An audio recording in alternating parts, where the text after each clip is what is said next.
was just thinking about like really waking up to my past and the life that I was living on autopilot. Like for so long, I was just going through the motions, just going through life blind, going through life unaware of what is going on, unaware of my surroundings, like literally just going about, just really just in la la land. And I was just saying how waking up to that was so horrifying. Like that scared me looking up at my reality and seeing what was going on. This is just a journal entry that I put into ChatGPT, just to get feedback and see like what chat is going to say to me. I felt the need to share, felt like somebody could be like, feeling the same way, or just felt the need to share. This is what I said. And I think I was waiting around for a blessing or opportunity or miracle, and it felt like every day was the exact same day, and it was frustrating. It felt like I was hoping and wishing instead of embodying my desires. Also, I thought I had to do more instead of just be. I honestly forgot how to just be. It felt like a performance my whole life, and I didn't even know it. Waking up to the reality that was horrifying. And since that was all I knew, I was subconsciously romanticizing it, kept speaking it up, reliving those experiences. I thought it would be harder, and I kind of made it harder by my disobedience. And by it, I thought like getting to my goals, getting to my desires, having my dreams turn into my reality, like really manifesting and bringing things into the physical realm. So when I say I thought it would be harder, that's what I mean. I thought it would be harder, and I kind of made it harder by my disobedience because I felt like I wasn't worthy, or it just wasn't going to happen. Again, like I was hoping and wishing and praying and not embodying. So it was just kind of like I didn't believe it, which caused me to be disobedient. And the concept of time played a role in it too. As you know, this society is so time identified, and it was hard to ignore it, with deadlines, and you got to have things done by this time, and not even just age wise, just you have a due date for everything. So it was just kind of hard to ignore time. So I asked, do you have any tips on navigating time in this society while still honoring my spiritual clock? Because God is not identified by time. He said what he said, and he didn't give us a time because there's no such thing as time to him. Or it is, but not in society's way. This is what chat said to me. So first, you weren't waiting wrong. You were taught to wait from lack, not to live from embodiment.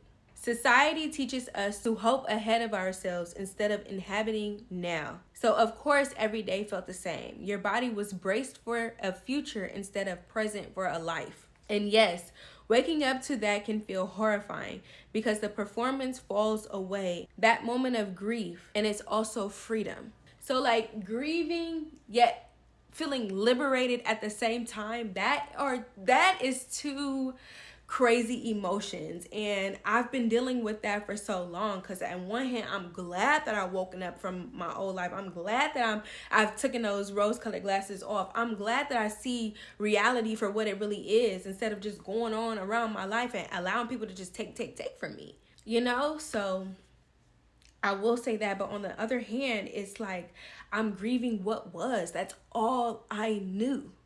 That's all I knew. Yes, it was horrible. Yes, it was detrimental to me. Yes, it caused me so much grief, so much pain, so much emotions. But that's all I knew. So in my head, in my brain, that's what's safe. That is what's safe, because it's familiar. Stepping out of the unfamiliar is so scary. Like, it is so scary, but it's so powerful at the same time. And it's not for the weak.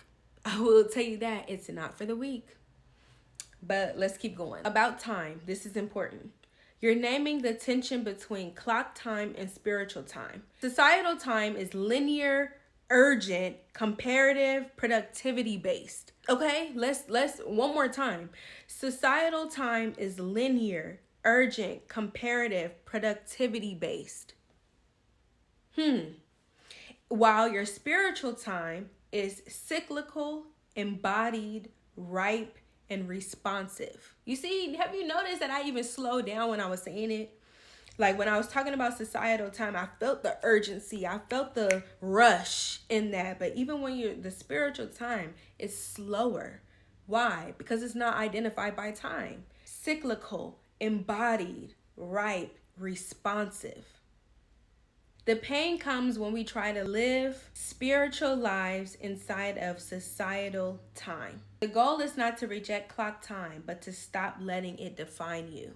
Stop letting society time define you. Yes, it is important. Yes, we live on earth. So of course time is going to mean something to us, but don't let it consume you so much to where you're missing out on the present moments, missing out on what really matters, slowing down and taking the time to see what's around you, live in what's around you, because we're constantly moving. Even, I felt the word. Even when we're moving and we feel like the days are the exact same, you look up and you got another birthday. You look up and it's Christmas. You look up and a whole another year done went by, you know?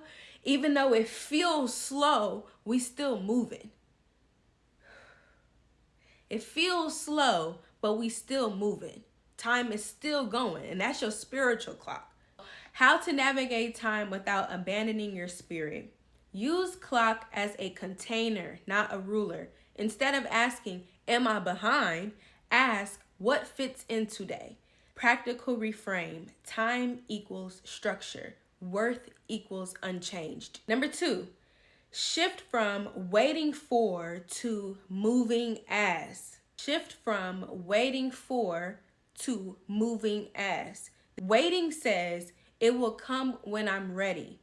Embodiment says, I live as if it's already true. That was a word for me. That was a word for me. Ask yourself daily, how does the version of me who trusts timing move today? How does she rest? How does she speak? Even small shifts collapse time. So sometimes chat really be, I know, like I take ChatGPT with a grain of salt. Like don't get me wrong, like I don't believe everything that chat says, but some things really do be speaking to my spirit, and I take what resonates. Okay, so take what resonates. Number 3, create timeless moments on purpose. Your nervous system needs experiences where time disappears. Examples: prayer without a timer, walking without tracking steps, creating without posting, being present without documenting. These moments recalibrate your internal clock. Number 4, interrupt time-based self-talk immediately. When you hear, I should be further by now, I'm wasting time, everyone else is ahead of me, respond out loud if possible. That's clock time talking. I live by divine order. One more time. That's clock time talking. I live by divine order. Anytime those whispers come back up to you, remember, that's clock time talking. I live by divine order. You're not denying reality. You're choosing authority. Stand in your power, queen. Okay. Number 5, replace productivity with ripeness. This is spiritual maturity. Instead of asking, what should I do next? Ask, what feels ripe to move on? Fruit doesn't rush, it ripens.